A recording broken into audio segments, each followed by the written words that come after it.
Alhamdulillah wassalatu wassalamu ala Rasulillah Muhammad ibn Abdullah wa ala alihi wa sahbihi wa man wala. Rabbi shrah li sadri wa yassir li amri wahlul 'uqdatam min lisani yafqahu qawli. Wasaddid lisani wahdi qalbi bihaqqi nabiyyika sayyidina Muhammadin sallallahu alaihi wasallam. Subhanaka la ilma lana illa ma 'allamtana innaka antal alimul hakim. Amma ba'd. Mari kita lanjutkan kajian fikih dalam madhab Imam Syafi'i. Minggu kemarin masih di dalam pembahasan syurutul qudwah, syarat sah al-qudwah berjamaah atau sholat berjamaah. Terakhir kemarin kita membahas syarat an yutabi'ahu. Wajib untuk makmum itu mengikuti imamnya. Ukurannya tidak boleh tertinggal dari imamnya dengan dua rukun fi'li atau mendahului imamnya dengan rukun fi'li tanpa udzur. Nah, udzur yang membolehkan dia itu terlambat dari imamnya dengan dua rukun fi'li itu ada 9, kemarin sudah kita jelaskan. Dia diberikan tenggang waktu sampai 7 rukun fi'li yang panjang. Kemarin gambarannya secara detail kita jelaskan. Dan itu harus dipahami karena banyak orang yang sholat berjamaah nggak paham, banyak yang batal sholatnya nggak sah. Jadi hati-hati ya. Itulah bahayanya ibadah tanpa ilmu. Selanjutnya yang satu lagi, tidak boleh makmum itu mendahului imamnya di dalam takbiratul ihram ataupun membarengi, nggak boleh. Takbir yang wajib itu cuma takbiratul ihram dan merupakan rukun. Jadi sebelum imam mengucapkan ro dari akbar, maka belum boleh makmum memulai takbir. Kalau dia mulai, batal sholatnya. Jadi harus imam dulu Allahu Akbar. Ini di takbiratul ihram aja. Kalau takbir-takbir yang lain itu sudah membarenginya hukumnya makruh, mendahuluinya hukumnya haram. Itu udah kita jelasin. Nah, cuman takbiratul ihram ini nggak boleh dibarengin, sedikit pun nggak boleh, apalagi didahului. Jadi tunggu imam Allahu Akbar baru makmum Allahu Akbar. Selanjutnya syarat yang terakhir itu an yajtami'a fi makanin wahid. Wajib imam itu berkumpul atau terkumpul sama makmumnya di satu tempat. Tidak boleh di dua tempat berbeda. Kalau ada dua rumah, di sini imam, di rumah itu makmum, boleh nggak? Mazhab itu tidak membolehkannya. Dan di sini juga ada syarat, dibedakan antara sholat di dalam masjid dan di luar masjid. Sebutkan, kalau di masjid itu syaratnya lebih sedikit. Yang pertama, an la yakuna hunaka ha'ilun yamna'u wusulal ma'mum ilal imam. Jadi kalau sholatnya di masjid, syaratnya satu aja. Tidak ada pencegah yang mencegah makmum sampai menuju imam.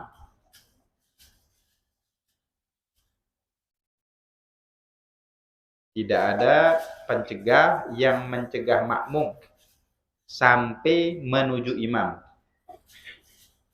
Walaupun dengan membelakangin kiblat dengan jalan yang biasa. Bukan jalan ketika sholat, jalan biasa. Baik. Perhatikan syarat ini. Yang tidak memenuhi sholatnya tidak sah. Baik. Nah, kalau kita di dalam masjid, mau kita di masjid yang lantai 2 lantai misalnya, kita di lantai yang kedua, imam di bawah. Asalkan kita mampu menuju imam, walaupun dengan membelakangin kiblat, maka sholat kita sah. Mampu nggak? Kan ada tangga. Nah, posisi tangganya ini yang harus diperhatikan kata ulama.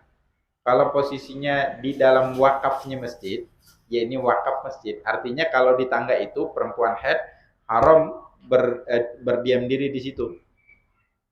Iktikaf sah di situ, di tangga itu. Kalau tangganya di luar masjid berarti iktikaf tidak sah. Perempuan haid nggak haram karena nggak masuk di dalam wakaf masjid. Nah kalau dia itu tidak bisa menuju imam kecuali membelakangin kiblatnya, keluar dari masjid berarti ya, keluar dari masjid baru masuk lagi dengan membelakangin kiblat, maka sholat yang di atas nggak sah. Sholat yang di atas nggak sah. Nah, sekarang agak membingungkan nih. Masjid At-Taufik ini dulu nggak ada tingkat, satu lantai aja. Kemudian dibuat tingkat. Nah, tangganya itu di belakang di tempat perempuan, yang dulu itu tempat parkiran motor tangga itu. Sekarang nggak tahu diwakafkan ke masjid atau tidak. Seandainya diwakafkan ke masjid, tanahnya mungkin nggak wakaf masjid. Cuman ketika kemarin kita katakan bisa kan kalau kita semen, kita keramikin tempat, kemudian yang keramiknya aja kita wakafin masjid, yang tanahnya bukan punya kita bisa. Tangganya diwakafkan masjid bisa. Cuman kalau tanahnya, kalau uangnya itu dari kas masjid harus diwakafkan oleh pengurus masjid, harus ada lapas. Cuman kalau dari swadaya masyarakat disebut untuk wakaf pembangunan masjid. Nah, itu tanpa diucapkan ketika terhimpun dibeli barang, dibangunkan langsung wakaf secara spontan. Ini pengecualian daripada pelafasan wakaf yang dijelaskan di bab wakaf. Baik. Maka orang-orang yang paham, dia dibuat masjidnya itu ada tangganya. Walaupun seandainya juga tangganya dibuat di luar masjid, dia buat tangga di dalam masjid. Walaupun tangganya itu cuma di dinding, tangga yang merayap gitu, bukan tangga yang melingkar. Bisa pakai tangga itu ke atas. Cuman orang enggak. Nah, cuman keberadaan tangga itulah buat yang sholat di atas sah. Itu kalau masjid, kalau musola tidak sah. Mau dia di dalam atau di luar, tidak sah. Sholat di atas. Kalau imamnya di bawah. Kalau imamnya di atas, yang sholat di bawah, yang di depan tangga aja sah. Kalau ada yang di depan tangga, yang samping-samping. Cuman yang di depan tangga persis ya, yang hadapan dengan tangga. Kalau yang di belakang tangga, ya contohnya kalau musola ada 2 tingkat, tangganya di sini ke atas, imamnya di atas. Kalau imamnya di bawah, yang di atas nggak ada yang sah. Kita katakan banyak orang sekarang nggak bisa membedakan hukum masjid sama selain masjid, karena bentukannya kayak masjid, pakai hambal-hambal masjid, udah hukumnya kayaknya disamaratakan aja sama masjid, dan mereka nggak peduli, ya agamanya nggak paham. Nah, pernah belajar. Jadi hati-hati kita yang belajar, yang paham. Karena sholat amal yang paling pertama dihisab dari iman harus lebih dipahami. Supaya sah sholatnya kita. Jangan sholat asal sholat. Baik. Nah, yang banyak terjadi juga, jadi syaratnya tadi ya, kalau dia sholat di masjid memungkinkan sampai ke imam.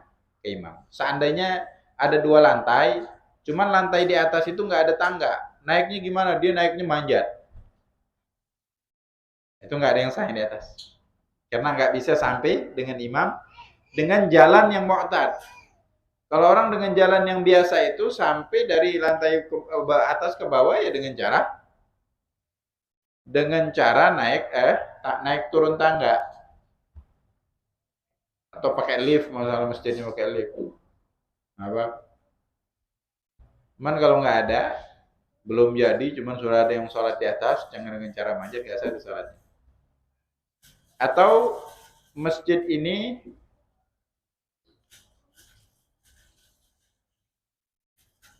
yang begini, teras masjid itu masih jadi dilema. Teras masjid itu kalau diwakafkan masjid dan diberlakukan seperti hukum masjid, memang dari awal dibangun masjid itu, terasnya nggak boleh masuk sandal di situ. Ditulis batas suci. Ya kemungkinan wakaf masjid sampai ke situ. Yang jadi masalah itu kalau ketika masjidnya penuh dan orang sholatnya sampai ke teras. Sampai ke teras. Yang dipermasalahkan seandainya ya, ini masjid kita gambarin. Ada pintu masuk, mau dari kiri, mau dari kanan misalnya. Atau di kiri, di salah satu sisi. Orang yang meluber keluar, kalau posisinya dia sejajar dengan makmum yang ada di pintu dan di belakangnya itu sah semua. Karena ngikutin orang yang sah. Ngikutin orang yang sah. Sampai ke belakang dia sah. Sampai ke belakang dia sah. Yang di depan pintu, nah kalau terasnya tadi masjid, maka hukumnya juga sah. Karena dia terkategori sholat di masjid, walaupun di balik tembok. Terkategori sholat di masjid. Nah, sholat di masjid itu syaratnya mampu untuk sampai ke imam, walaupun dengan memalingkan kiblat, berbalik badan dari kiblat, nggak apa-apa. Nah, cuman kalau status terasnya tadi bukan masjid, tidak diwakafkan masjid, orang sholat sampai di situ, yang sah sama kita katakan tadi, yang di sejajar dengan pintu dan ke belakangnya. Yang di depan nggak ada yang sah. Nah, kalau kita bingung status, untuk amannya jangan pernah sholat di depan pintu itu. Jangan pernah sholat di depan pintu. Kecuali di sini dibuka pintu baru pula. Nah, otomatis semua yang sholat itu sah. Cuman jangan sampai ada sholat di depan ini. Kadang-kadang sebagian besar nggak ngerti. Imam di sini, dia di depan situ. Nah, itu dua syarat yang dilanggar. Kan nggak boleh maju dari imam. Nggak sah. Yang ini aja nggak sah tadi. Nggak sah. Nah, kalau seandainya terasnya cuma sampai 1 meter, cuman karena masih ada tanah yang lapang luas di sana, yang di sana ngikut juga. Yang di teras sah karena terkategori masjid, yang di samping teras itu tidak masjid, tidak wakaf masjid, maka tidak sah. Maka tidak sah. Kalau yang sholat di masjid atau taufik, seandainya kalau sholat Idul Fitri, Idul Adha kan ya, karena ada pintu masuk itu, pintu utama. Nah, untuk yang parkiran motor pastinya kan bukan wakaf masjid. Yang sejajar dengan pintu kalau dia meluber sama yang ke belakang sah. Sama yang di pendopo. Kalau yang di depan pintu itu nggak ada yang sah. Ini terjadi kalau dalam madzhab kita. Secara mu'tamad tidak sah. Yang perlu diperhatikan yang sholat di masjid, kebanyakan sholat Idul Fitri, Idul Adha, dan sebagian sholat Jumat. Ada masjid yang meluber biasanya.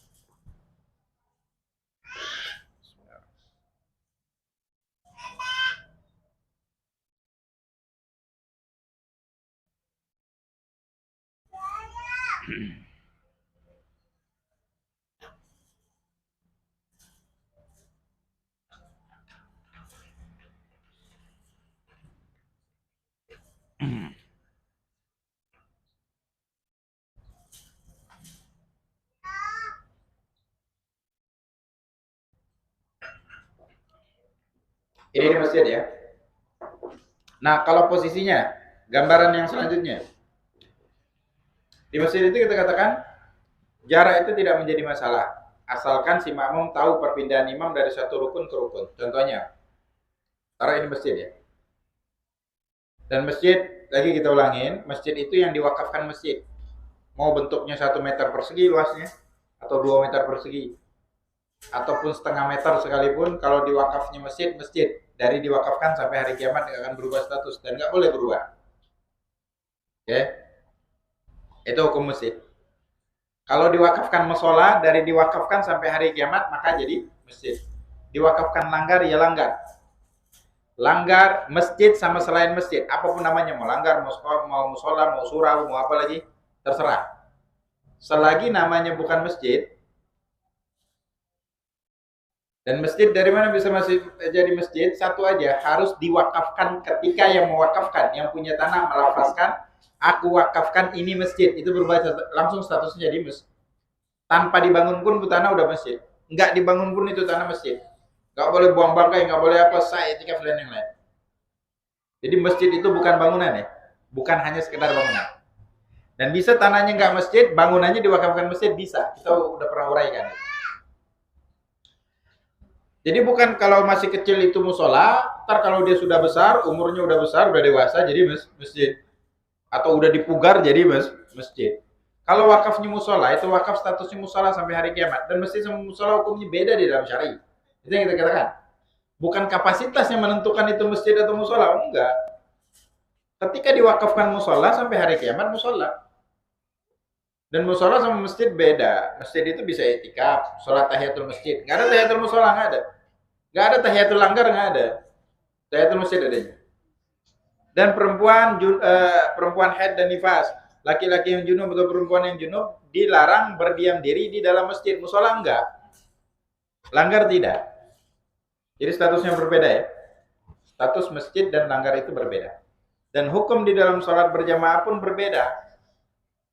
Jadi sholat jamaah di musola sama di langgar itu nggak ada bedanya, sama persis dengan sholat di rumah hukumnya.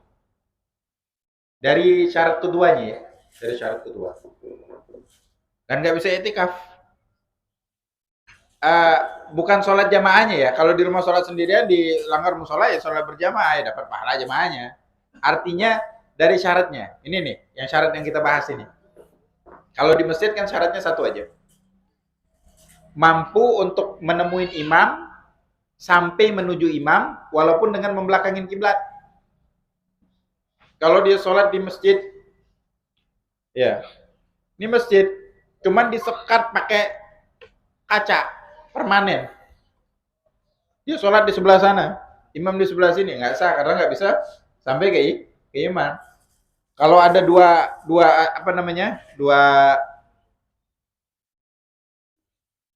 pintu, dia keluar dari pintu itu, kan keluar dari masjid juga, nggak bisa jadinya. Tidak sah.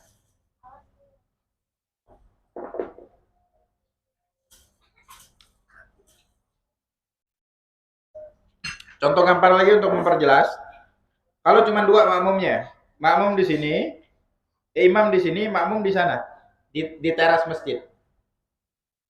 Nah, teras masjid ini kita katakan, kalau statusnya jelas itu wakaf masjid, ya masjid. Kalau enggak. Cuman gimana kita ngetahuin? Ya kalau setidaknya kalau ada batas suci dan itu diperlakukan seperti masjid, itu hukumnya masjid. Kalau enggak, maka hukumnya bukan masjid. Nah, kalau makmumnya di sana, imamnya di sini, kalau statusnya masjid sah. Kalau statusnya bukan masjid nggak sah. Karena yang selain masjid itu harus syaratnya mampu menuju imam tanpa membelakangin kiblat. Harus bisa sampai menuju imam tanpa membelakangin kiblat. Makanya ini tadi masjid yang pertama ya. Syaratnya satu aja. Mampu menuju imam. Kalau nggak mampu disekat mati kan nggak sah berarti. Walaupun masih di dalam ruangan masjid. Kalau di luar masjid udah dua ruangan yang berbeda. Ini kalau sama-sama statusnya di dalam masjid. Dia sholat di atas masjid, di atapnya, cuman harus ada tangga ya. Kalau nggak ada tangga nggak sah.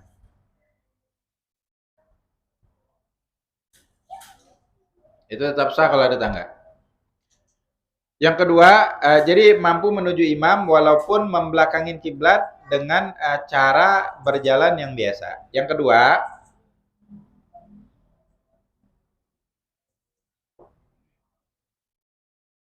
wa idza kana kharijal masjid, dan apabila di luar masjid, au ahaduhuma bil masjid wal akhar kharijal masjid, atau salah satu dari imam atau makmum di dalam masjid, yang lain di luar masjid. Wa yuzadu salasatu syurut, maka akan ditambah 3 syarat lagi. Yang pertama, al-awwalu an la yakuna hunaka ha'ilun yamna'ur ru'yah. Tidak dibolehkan ada pencegah yang mencegah makmum untuk melihat imamnya. Ai an yaral ma'mum al-imama aw yaral ma'mun akhar yaral imam. Jadi harus disyaratkan, ini sama nih, berarti kan nggak di masjid, di musola, di langgar, si makmum harus bisa melihat imam. Kalau ada makmum yang tidak bisa melihat imam, tidak sah. Ini pendapat yang mu'tamad. Yang ini kita permasalahkan sebenarnya. Tempat kita ini musalah sekarang ini, bukan masjid statusnya ya. Kemarin satir kita itu yang untuk perempuan, ini yang bermasalah perempuan semua nih yang sholat di musola dan dilanggar. Satir kita kemarin itu pendek. Perempuan bisa lihat, sekarang ditambah. Jadi perempuan nggak bisa lihat, secara mu'tamad nggak sah ini yang perempuan kita yang. Sama yang dilanggar, yang di musola, yang rapat banget, yang nggak bisa kelihatan. Nah itu di masjid nggak apa-apa, karena dia bisa lewat belakang walaupun membelakangin kiblat. Kalau langgar nggak begitu, harus bisa sampai ke imam tanpa harus membelakangin kiblat, dan harus mampu memandang imam, minimal satu makmum. Yang kayak gini boleh, setidaknya dibuka sedikit, ada satu makmum yang bisa ngelihat makmum yang lain. Ada satu makmum yang bisa melihat makmum yang lain. Atau pintarnya di sebagian musola dan langgar, dia buat satirnya itu yang transparan. Yang transparan. Nggak apa-apa. Benar, ada dua syaratnya itu. Tidak boleh mencegah makmum itu bisa sampai ke imam, mencegah lewat atau mencegah pandangan. Ini tidak mencegah untuk lewat, cuman mencegah untuk bisa melihat imam. Kalau imam itu artinya satu, imamnya satu di sini, makmumnya satu di situ, cuman berdua aja. Nah posisi kalau sampai luber ke dalam, imam atau makmum bisa melihat imam ataupun makmum. Atau sebagian dia tinggi. Nah, cuma bertanyakan, kalau dia bisa melihat waktu berdiri aja, rukuk dan sujud nggak bisa melihat. Contohnya di bagian satir itu di atasnya dia buat transparan. Jadi ketika berdiri bisa melihat makmum, ketika dia rukuk dan sujud, yang lain nggak transparan, nggak terlihat. Sah nggak? Sah sholatnya nggak apa-apa. Walaupun di sebagian keadaan. Ini pendapat mu'tamad ya. Memang ada Muqabilul Asah, pendapat yang kuat juga, sebenarnya bisa dipakai, yang mengatakan kalau dia sekedar mencegah melihat nggak apa-apa, nggak bisa melihat imam nggak apa-apa, tetap sah. Cuman mu'tamad tidak sah. Jadi perempuan yang sholat dilanggar, yang tidak transparan, satir penutupnya itu diminta di salah satu sisinya itu disingkap, sehingga dia bisa melihat imam atau makmum. Satu orang aja nggak apa-apa. Cuman kalau di kerangkeng, nah itu nggak bisa jalan juga, itu nggak sah walaupun ngelihat. Dan berbeda hukumnya kalau di masjid. Masjid tidak disyaratkan. Orang yang di atas aja nggak ngelihat sama sekali kan. Di lantai 2. Atau ngelihat cuma sebagian orang aja. Nggak apa-apa statusnya di masjid. Mana ini? Orang tidak membedakan lagi mana yang masjid, mana yang musola. Taunya sama-sama tempat sholat, sama-sama adzan, interiornya sama, perkakasnya sama. Jadi dianggap sama aja hukumnya, enggak, berbeda. Jadi syaratnya berbeda. Jadi hati-hati. Kalau mereknya langgar dan musola, nggak dapat tempat sholat di bawah, jangan mau sholat di atas, cari masjid atau langgar yang lain. Daripada sholat tidak sah. Sholat Idul Fitri itu ada. Kalau nggak sholat di rumah lebih afdal. Atau kalaupun masih maksa di atas, ya udah sholat sendirian. Ya. Jadi berbeda, nggak sama.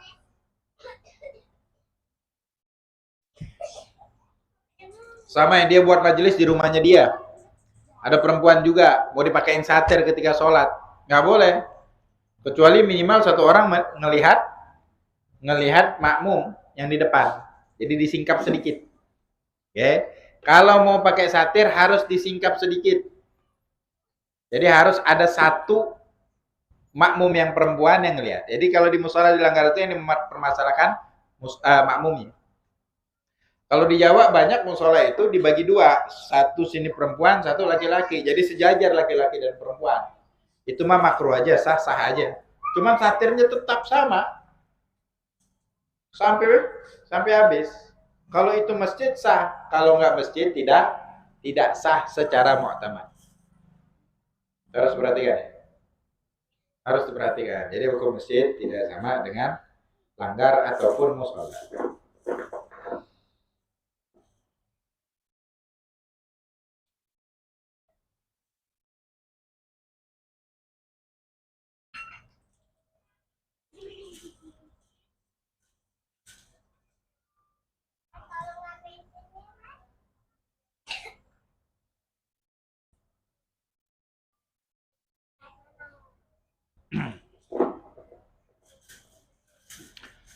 Baik, itu syarat yang pertama ya. An la yakuna hunaka ha'ilun yamna'ur ru'ya. Tidak ditemukan pencegah yang bisa mencegah untuk melihat. Walaupun satir tadi, satir itu mencegah pandangan. Beda kalau satirnya tadi transparan. Yang kedua, an yumkinal wusul ilal imam bidunin zwirar wal initaf. Memungkinkan untuk sampai ke imam tanpa harus membelakangin kiblat. Kalau satir ini kita katakan sutra hordeng, itu kan sampai ke imam tuh bisa, tinggal jalan aja. Disingkap dikit bisa. Cuman tidak bisa melihat aja. Nggak bisa melihat. Nah kalau kerangkeng tadi, walaupun disingkap atau itunya transparan, cuman ditutup mati, nggak bisa jalan ke sana. Kalaupun jalan ke sana harus lewat belakang, kecuali ada pintu di depan. Dan ketika sholat, di kerangkeng itu pintunya dibuka. Nah itu yang buat sholatnya sah.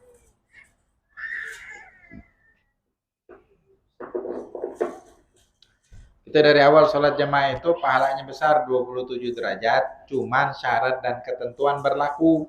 Syaratnya tidak diterapkan, sholatnya tidak sah sama sekali.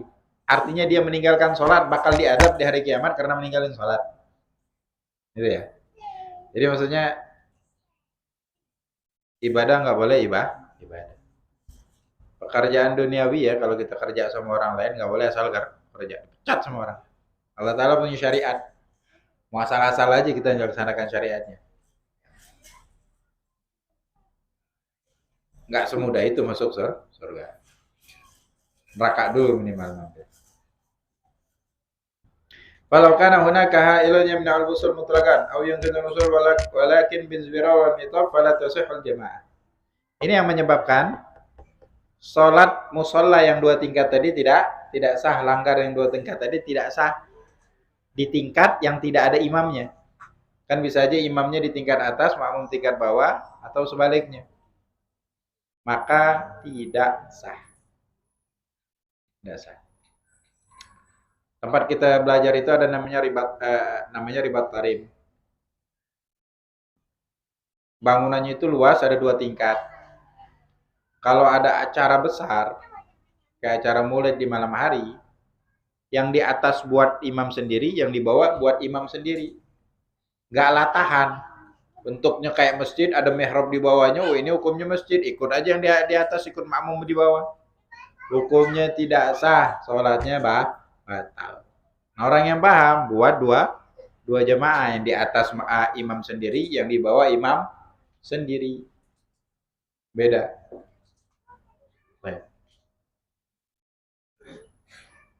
Sama. Kalau khatam Al-Quran di bulan Ramadan, terbesar itu di Masjid Ba'alawi kalau di Tarim, tanggal malam 27. Masjid itu, dinding masjidnya ada pintu. Ada pintu. Di depan itu jalan samping. Jadi saking membludaknya banyak yang sholat di jalan. Gak ada satupun orang yang sholat di depan pintu itu. Gak ada satupun yang sholat melebihin pintu. Di sejajar pintu sama belakangnya itu kan sah. Semua ada di situ. Yang di belakang nggak ada sah. Jadi kalau ada yang orang-orang ziarah yang baru datang Karena dia nggak kedapatan tempat, lihat tempat ini kosong, duduk di situ langsung dikasih tahu. Yang ngasih tahu tuh nggak perlu orang yang alim, orang yang awam pun karena mereka udah terbiasa dengan keadaan. Mungkin di masa yang lampau mereka pernah mau sholat situ dibilang nggak boleh, nggak sah situ, harus belakang. Jadi dikasih tahu, jangan ada yang sholat depan situ, nggak sah. Pada mundur. Ini mazhab kita ya, mazhab yang lain mungkin aja ada yang membolehkan. Kayak mazhab Imam Malik itu boleh, kalau di dua tempat yang berbeda boleh walaupun bukan masjid. Katanya begitu, rinciannya Allah.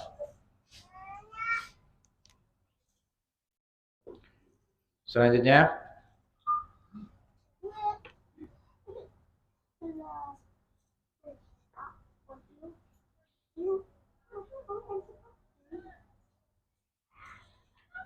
Ats-tsalitsu an la yazida bainahuma ala 300 dhira'.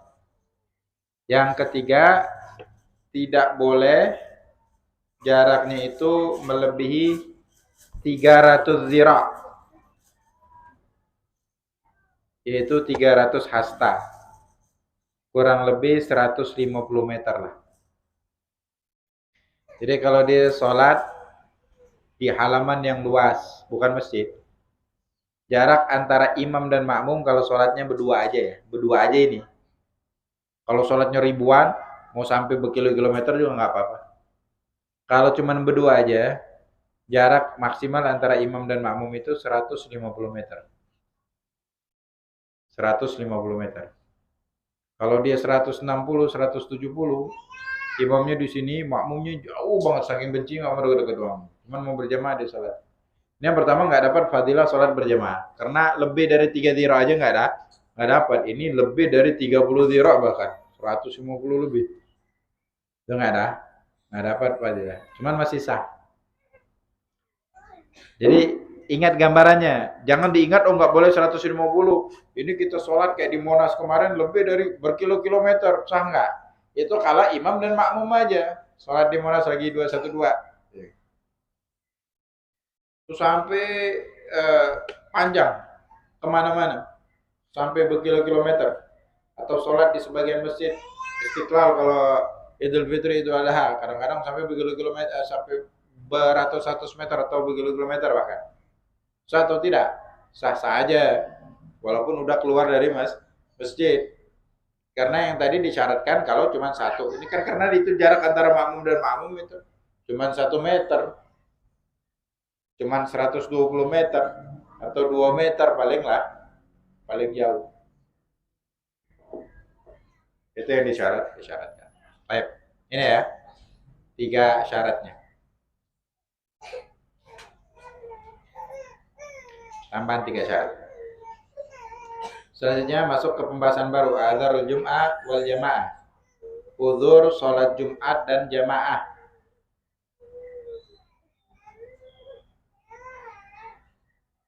Sholat Jumat itu kan hukumnya sholat jamaah selain sholat Jumat hukumnya fardhu kifayah untuk laki-laki yang sehat, dan syaratnya lah kemarin udah dijelasin. Nah, kalau sudah ada yang mengerjakan, yang lain yang sholatnya di rumah hukumnya makruh aja. Kalau semuanya nggak ada yang sholat jamaah, jadi masjid itu sepi, satu sholat aja, semuanya kena dosa. Yang nggak ada uzur untuk laki-laki, perempuan nggak wajib sholat jamaah.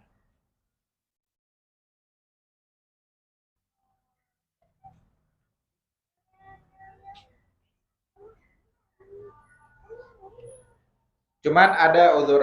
Salah satu syaratnya itu tidak ada uzur. Jadi apa ada uzur yang bisa menghilangkan kemakruhan di dalam sholat jamaah atau keharaman kalau nggak ada yang sholat sama sekali, dan dalam sholat Jumat juga dia nggak haram. Ada 20 uzurnya lebih ya. Dan tidak semua uzur kata Imam Ghazali tertulis. Jadi ada sesuatu yang memungkinkan uzur, cuman nggak tertulis. Yang pertama, masyaqqatum matarin bilailin aw nahar. Kesulitan karena adanya hujan, baik di malam dan siang hari. Berarti hujannya itu hujan yang lebat ya. Atau hujannya nggak lebat, cuma nyakitin, hujan es ya. kan sakit kalau kena kepala. Kalau hujan lebat itu jalan susah dan baju pun basah, bisa mengotori masjid. Kalau seandainya dia tidak memiliki payung atau alat yang bisa mencegah dia dari hujan atau mobil, maka uzur untuk dia tidak hadir sholat Jumat. Uzur untuk dia tidak hadir sholat. Nah, yang nggak hadir ini dapat nggak dia keutamaan sholat Jumat dan jamaah? Kalau seandainya nggak ada uzur ini dia bisa hadir, maka dapat pahalanya tetap, dengan syarat ada rasa penyesalan, ada rasa sayang karena nggak bisa sholat jamaah. Kalau ketika hujan lebat hari Jumat dan posisinya di kampung, di kampung jalannya becek, hujannya lebat, nggak ada payung pun susah jalannya. Alhamdulillah libur hari ini Jumatan. Nah, ini nggak dapat pahala. Alhamdulillah nggak sholat subuh berjamaah dah, di rumah aja, enak, dapat 27 derajat, nggak ada. Kalau nggak berjamaah dia nggak dapat. Jadi sebagian menyarankan harus ada penyesalan karena nggak bisa ikut dikarenakan uzur tadi.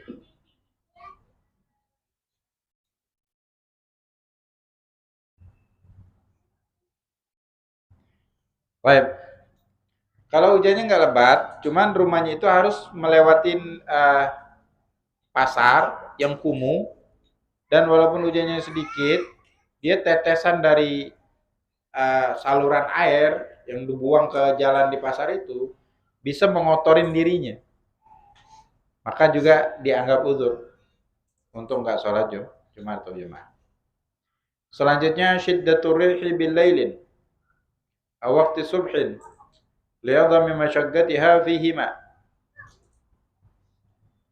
Angin yang bertiup begitu kencang di malam hari ataupun di waktu subuh.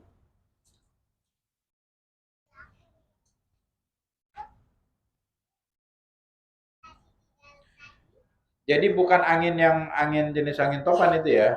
Ya jangankan sholat, kita menyelamatkan diri dulu itu. Itu bencana. Kayak ini anginnya benar-benar kencang.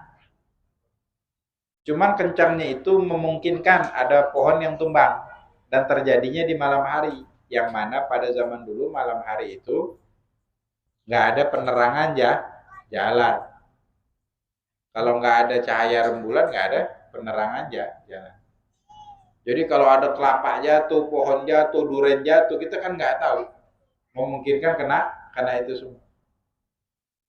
Nah sekarang dengan terangnya malam pun kalau ada hal-hal yang bisa membahayakan karena ada lampu jalan dan nggak semua merata juga, kalau bisa memungkinkan hal itu terjadi tetap juga uzur untuk tidak sholat. Ya berapa banyak yang korban dengan pohon tumbang ya ketika berkendara dalam keadaan hujan atau angin yang deras. Nah ini dianggap uzur. Cuman ini uzur cuman di malam hari. Sholat isya dan sholat subuh disebut cuma. Atau sholat maghrib lah yang waktunya itu malam. Jadi kalau sholat Jumat tidak tergambar ya, karena di siang hari.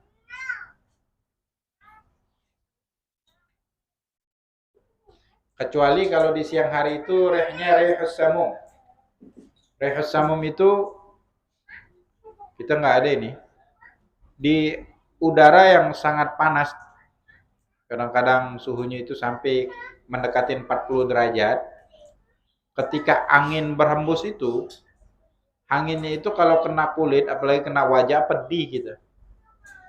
Makanya kalau lihat orang Arab itu terkadang dia menutup wajahnya dengan sorbannya ya. Dengan sorbannya. Nutup begini. Atau kadang-kadang ditutup habis. Yang laki-laki ditutup habis. Bahkan ininya juga ditutup. Karena waktu itu lagi ada angin yang panas, pedih. Kalau kita naik itu di Mekah dan Madinah terjadi ya, kalau lagi umroh buka bus itu kan kalau namanya mobil jalan agak kenceng, apalagi kalau mobil pribadi bisa lebih kenceng.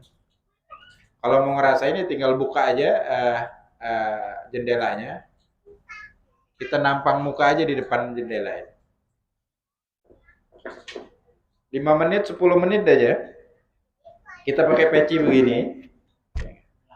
Kita buka langsung terbakar semua bagiannya. Nggak ditutup tadi. Dan pedihnya luar biasa. Panas banget. Panas, pedih. Perih. Ini juga kan udzur. Di siang hari kalau ini terjadi. Dan di Indonesia nggak ada ya. Nggak ada reha samum ini. Nah, reha samum inilah yang membuat proses buah kurma itu bisa mencapai proses ujung yang jadinya kurma. Yang awalnya rutop. Kalau rutop itu lembut dan manis. Dia itu mengeras gara-gara kena angin ini. Sebagian tempat daerahnya dingin. Jadi kurmanya cuma sampai rutop aja karena nggak ada reha samum ini. Habis rutop busuk kalau nggak dipanen. Baik. Selanjutnya syiddatul wahalin lailan aw naharan.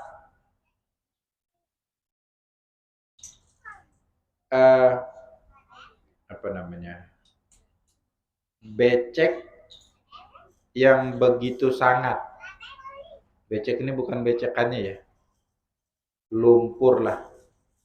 Jalan yang kena hujan akhirnya berlumpur. Ditakutkan jatuh atau tidak ditakutkan jatuh, kalau dia jalan pakaiannya kotor semua. Nah, kalau akses jalan ke masjid satu-satunya tempat itu ketika terjadi hujan dan pasti terjadi, enak kalau di satu tempat. Ini panjang. Di mana-mana jalan itu becek dan berair. Jadi benar-benar lumpur, jalan di lumpur. Nah, ini kalau kita mau kerja pakai pakaian kotor apa semua, mau ngambil sawit atau mau ngambil getah karet, nggak apa-apa pakai bajunya gitu, baju kotor, baju kerja, pakai sepatu boot. Ini mau ke masjid melewatin tempat itu, kalau jatuh nggak jadi balik lagi, kalaupun nggak jatuh pakaian kotor semua, pakai sepatu boot pun juga bakal nyimprat ke baju. Nah, ini sholat Jumat pun udzur kalau itu akses satu-satunya. Ya, kedepannya berarti harus dipikirkan untuk mengeraskan jalan. Cuman kalau ada akses jalan yang lain nggak akan menjadi udzur. Nah, ini di perkampungan lah ya, atau di pinggiran kota mungkin masih ada yang tanahnya merah. Dan bahkan kata ulama disebut di sini,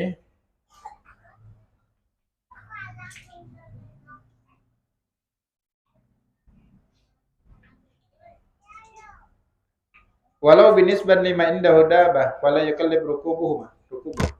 Walaupun dia punya kendaraan, tidak diwajibkan dia harus memakai kendaraannya. Jadi udzur juga. Walaupun pakai kendaraan aman, nggak kotor, cuman ya kendaraannya kotor. Tidak diwajibkan gitu. Tetap udzur. Baik, cuma jangan malas-malas amat lah kalau punya kendaraan mau pakai.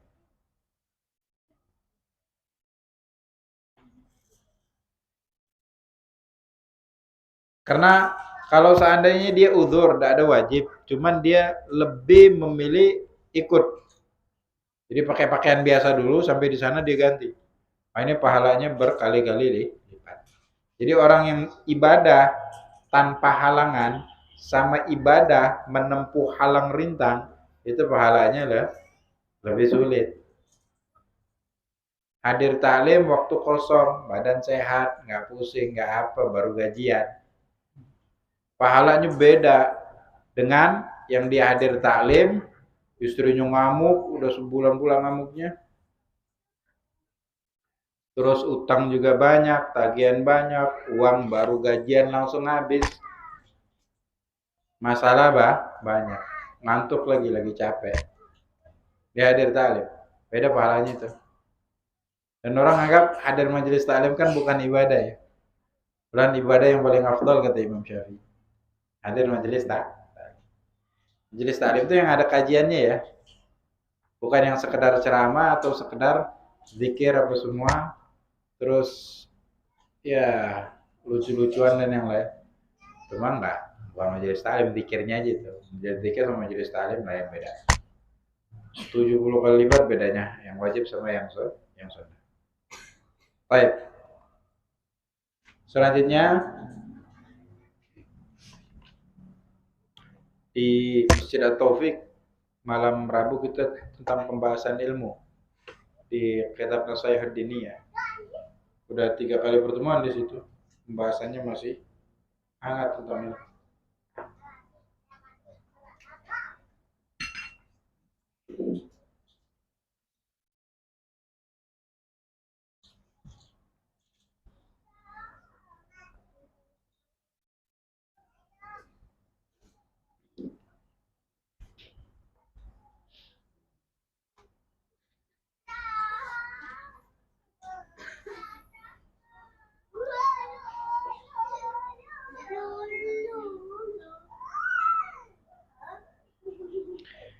Ruya bin Umar radhiyallahu taala anhuma, diriwayatkan dari Sayyidina Abdullah bin Umar radhiyallahu taala anhuma, beliau berkata, "Kunna idza kunna ma'a Rasulillah sallallahu alaihi wasallam fi safarin wa kanat lailatun mudlimah aw mutirah, nada munadiya an sallu fi rihalikum." Kami ketika bersama Rasul di dalam safar, dan pada saat itu malamnya gelap dan terjadi hujan, maka akan ada orang yang mengatakan, ala sallu fi rihalikum, salatlah di tempat kalian masing-masing. Salatlah di tempat kalian masing-masing. Kalau dalam safar berarti ada tenda-tenda ya. Biasanya salat mungkin di tendanya Nabi atau di suatu tempat. Maka pada saat itu kata Nabi, udah sholat di tenda-tenda kalian masing-masing. Jangan ada ya. Jangan maksakan untuk sholat berjamaah di satu tenda. Sholat di tenda kalian masing-masing. Ini ditambahin di adzan juga. Kalau lagi hari hujan dan gelap, masjidnya tetap mengumandangkan adzan. Maka waktu di corona, masjid tetap adzan. Cuman nggak sholat di masjid. Masjid tetap adzan. MUI kan ngomong gitu. Masjidnya tetap adzan. Cuman jangan ada adzan yang di masjid. Saya dapat video ini berbahasa Arab waktu zaman corona.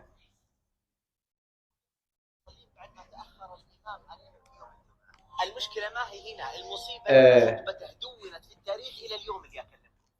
لما تأخر الإمام واعتلى المجنون المنبر سلم على المصلين ثم قال الحمد لله الذي جعلكم اثنين. Jadi ada orang gila masuk masjid.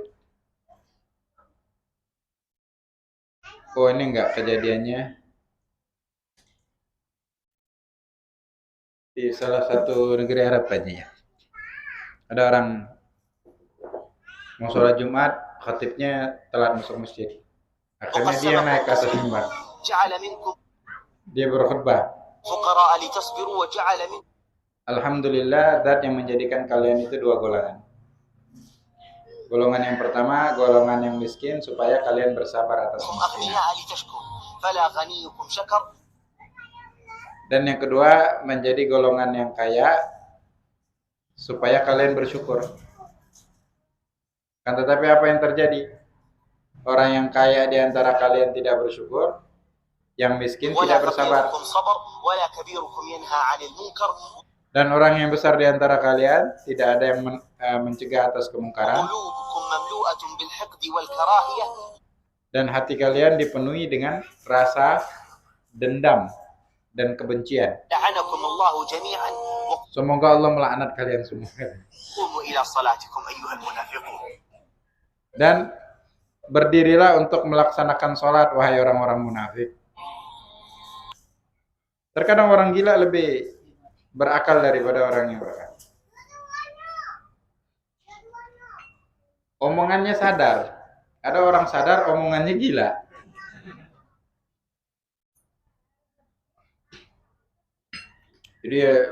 Jadi singkat aja. Alhamdulillah, zat yang menjadikan kalian dua golongan. Yang pertama dijadikan orang miskin supaya kalian bersabar. Yang kedua jadi orang kaya supaya kalian bersyukur. Orang miskin di antara kalian nggak ada yang bersyukur, nggak ada yang bersabar. Orang kaya nggak ada orang yang bersabar. Hati kalian penuh dengan dendam, dengki. Itu kan dosa semua maksudnya. Maka semoga Allah melaknat kalian semua. Ada. Kata orang gila doanya yang makbul. Baik.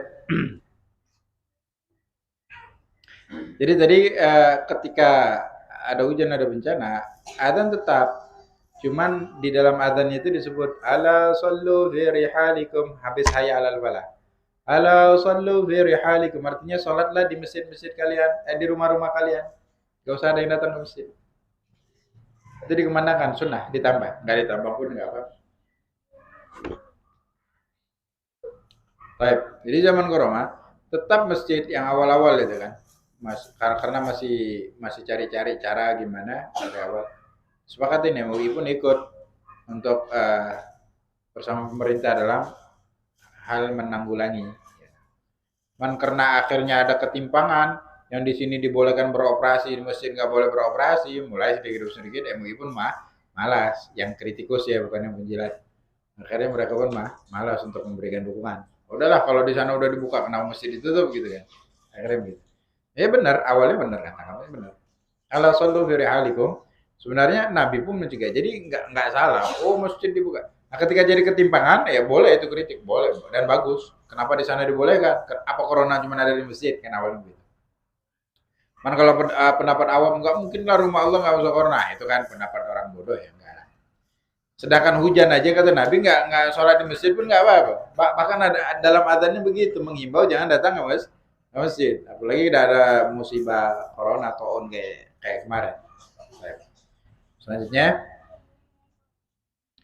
wa minha syiddatul ju' wa syiddatul atash bi hadratin ma'kul aw masyrub. Yang selanjutnya, kelaparan dan kehausan yang sangat. Kelaparan dan kehausan yang tingkatnya sangat. Allah Subhanahu wa taala. Assalamualaikum warahmatullahi wabarakatuh.